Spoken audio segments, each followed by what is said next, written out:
జెఫన్యాకు వ్రాసిన గ్రంథము 3వ అధ్యాయము. ముష్కరమైనదియు భ్రష్టమైనదియు అన్యాయము చేయనదియు నగు పట్టణమునకు శ్రమ. అది దేవుని మాట ఆలకించదు, శిక్షకు లోబడదు, యెహోవా యందు విశ్వాసముంచదు. దాని దేవుని యొద్దకు రాదు. దాని మధ్య దాని అధిపతులు గర్జన చేయు సింహములు, దాని న్యాయాధిపతులు రాత్రియందు తిరుగులాడుచు తెల్లవారు వరకు ఎరలో ఏమీయూ మిగలకుండా భక్షించు తోడేళ్ళు, దాని ప్రవక్తలు గప్పాలు కొట్టువారు, విశ్వాసఘాతకులు. దాని యాజకులు ధర్మశాస్త్రమును నిరాకరించి ప్రతిష్ఠిత వస్తువులను అపవిత్రపరతరు. అయితే న్యాయము తీర్చు యెహోవా దాని మధ్యనున్నాడు. ఆయన అక్రమము చేయువాడు కాడు. అనుదినము తప్పకుండా ఆయన న్యాయ విధులను బయలుపరచును. ఆయనకు రహస్యమైనదేదియూ లేదు.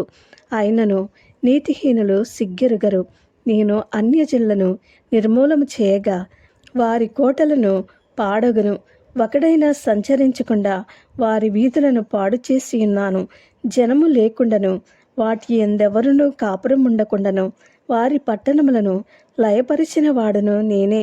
దాని విషయమై నా నిర్ణయమంతటి చొప్పున మీ నివాస స్థలము సర్వనాశనము కాకుండానట్లు నా యందు భయభక్తులు కలిగే శిక్షకు లోబడుదరని నేను అనుకుంటునే. కానీ వారి దుష్క్రియలు చేయుట యందు అత్యాశ గలవారైరి. కాబట్టి యెహోవా సెలవిచ్చు వాక్కు ఏదనగా, నా కొరకు కనిపెట్టుడి. నేను లేచి ఎర్రపట్టుకుని దినము కొరకు కనిపెట్టియుండుడి. నా ఉగ్రతను నా కోపాగ్ని అంతటిని వారి మీద కుమ్మరించుటకై అన్యజనులను పోగు చేయుటకును గుంపులు గుంపులుగా రాజ్యములను సమకూర్చుటకును నేను నిశ్చయించుకుంటేనే. నా రోషాగ్ని చేత భూమి అంతయు కాలిపోవును. అప్పుడు జనులందరూ యెహోవా నామమును బట్టి ఎక్కమనస్కులై ఆయనను సేవించినట్లు నేను వారికి పవిత్రమైన పదవులనిచ్చిదను.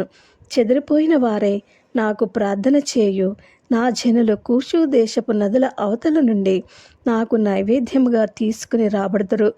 ఆ దినమున నీ గర్వమును బట్టి సంతోషించు వారిని నీలో నుండి నేను వెళ్ళగొట్టెదను గనుక నా పరిశుద్ధమైన కొండయందు నీవిక గర్వము చూపవు. నా మీద తిరగబడి నీవు చేసిన క్రియల విషయమై నీకు సిగ్గు కలగదు.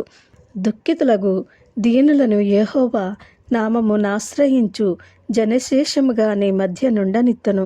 ఇశ్రాయేలీలలో మిగిలిన వారు పాపము చేయరు, అబద్ధమాడరు. కపటములాడు నాలుక వారి నోట నుండదు. వారు ఎవరి భయము లేకుండా విశ్రాంతి గలవారై అన్నపానములు పుచ్చుకుందరు. సియోను నివాసులారా ఉత్సాహధ్వని చేయడి. ఇశ్రాయేలీలారా జయధ్వని చేయడి. యెరూషలేము నివాసులారా పూర్ణ హృదయముతో సంతోషించి గంతులు వేయడి. తాను మీకు విధించిన శిక్షను యెహోవా కొట్టువేసి ఉన్నాడు.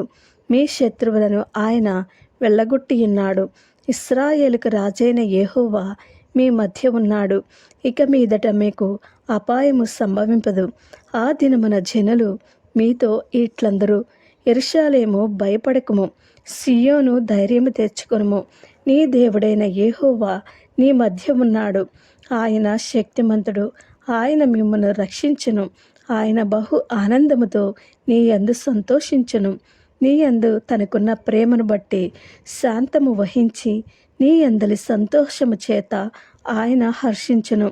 నీ నియామక కాలపు పండుగలకు రాలేక చింతపడు. నీ సంబంధులను నేను సమకూర్చెదను.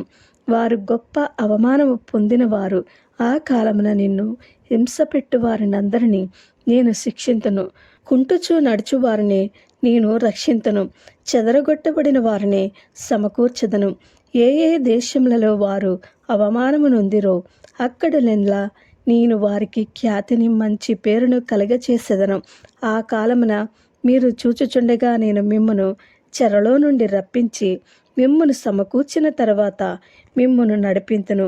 నిజముగా భూమి మీదనున్న జనులందరికీ దృష్టికి నేను మీకు ఖ్యాతిని మంచి పేరును తెప్పింతును. ఇదే యెహోవా వాక్కు. ఆమేన్.